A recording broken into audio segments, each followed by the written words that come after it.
Terence Bay, Nova Scotia, has the kind of landscape that naturally creates legends, Rocky.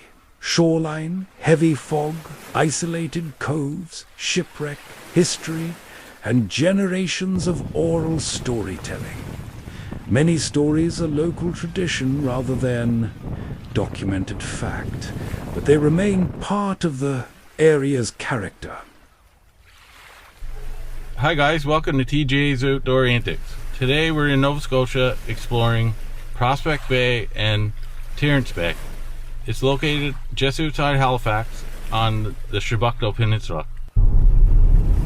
Stay tuned for some exciting drone footage of the beautiful coastline here in Nova Scotia. The best-known ghost lore comes from the 1873 wreck of the SS Atlantic, one of the deadliest shipwrecks of the era. More than 500 people died offshore near the Terence Bay Lower Prospect area. Around 3:15 a.m. on April 1st, 1873, the Clancy family, who lived on Mars, a island off Lower Prospect, was awakened by loud noise from the far side of the island. The white Starliner SS Atlantic, an immigrant steamship en route to New York, had run aground and wrecked while trying to get to Halifax to refuel. Michael Clancy headed to the site. He met the SS Atlantic quartermaster, Robert Thomas, who had managed to swim ashore and sent him back to his house where his daughter Sarah Lane O'Reilly took. Him and Clancy were horrified to find a large four-masted steamship wrecked, hundreds of people in distress. He quickly organized a rescue. He sent young Eddie Mullins to musket and alert the villagers of Lower Prospect. The men gathered on Mars Island at Clancy's wharf and dragged two heavy seine-boats overland to the far side of the island. They worked tirelessly for hours. At 8 a.m. they were joined by rescuers from Upper Prospect, who launched another seine boat. They labored together for hours and delivered survivors to shore into the care of Sarah Jane and other village women, including Agatha and Kate O'Brien and Elizabeth Ryan. By 9:30 a.m., all who could be rescued were ashore, leaving two people in the rigging, hopelessly trapped by rising tides. Death, but First Officer John Firth was rescued. Thanks to the efforts of more than 400 were saved. The fishermen from Lower Prospect, Upper Prospect and Terence Bay once ashore. Wives, daughters and mothers in the communities bandaged, fed, warmed, clothed, comforted and sheltered the survivors.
why Terence Bay has so many stories. The setting itself encourages folklore. Dense fog, pounding surf, isolation at night, tragic shipwreck history, generations passing stories down informally. If you visit at night, the shoreline can feel eerie. Even without ghosts, foghorns, surf echoes, and moving mist create powerful illusions.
Well, guys, that was some beautiful drone footage of Nova Scotia coastline. Please like and subscribe. Thanks for watching, and until next time. Hi guys, welcome to TJ's Outdoor Antics. Today we're going to be exploring a place in Nova Scotia called blah blah blah blah blah.